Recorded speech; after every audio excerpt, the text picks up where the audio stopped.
Alright, if you're watching this video, it means you finished the previous video and you're ready to move on. It means that you have went into Autodesk 123D, looked around a little bit, and saved it. So now we're going to go on to the next one.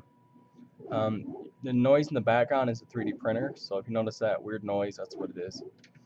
Alright, first thing that is really important in this program is knowing how to navigate and kind of change your perspective and view. You can do that over here on the right with these tools like orbit and pan and zoom. So if I hit pan, I pan side to side. If I hit orbit, I can rotate and orbit. And if I hit zoom, you can zoom in. With that said, these tools are more easily accessed on your mouse. So with me, do this. I want you to hold your mouse, scroll in, scroll out. Click in the scroll wheel. This is kind of weird because you usually don't do this. Click the scroll wheel and hold it.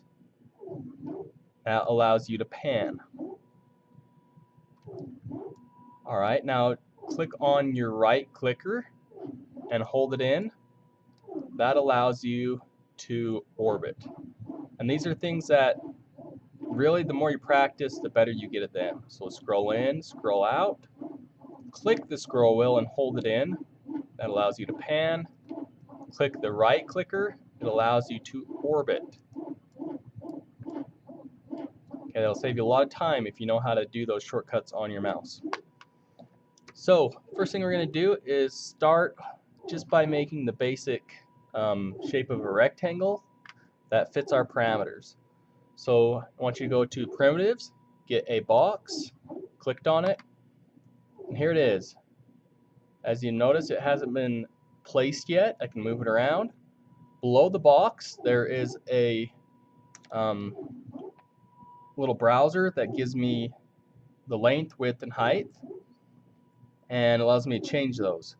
So if you remember, the length of our keychain was 50 millimeters. I'm going to hit tab. It's on your keyboard on the far left, or you can just click on width. It's easier to hit tab. The width was 30 millimeters. Hit tab again, just right above caps lock, the left side of your keyboard. And the last but not least is the height, which was 8 millimeters. After you've done that, hit enter or click. And now you have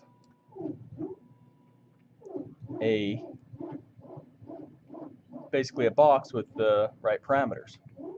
Okay, if you double click your scroll wheel, it'll bring you close to your box.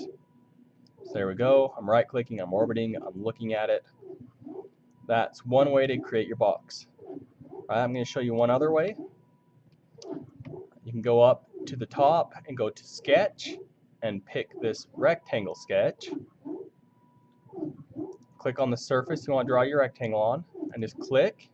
Don't hold down your clicker, just click and let go. Kind of drag it out in a direction.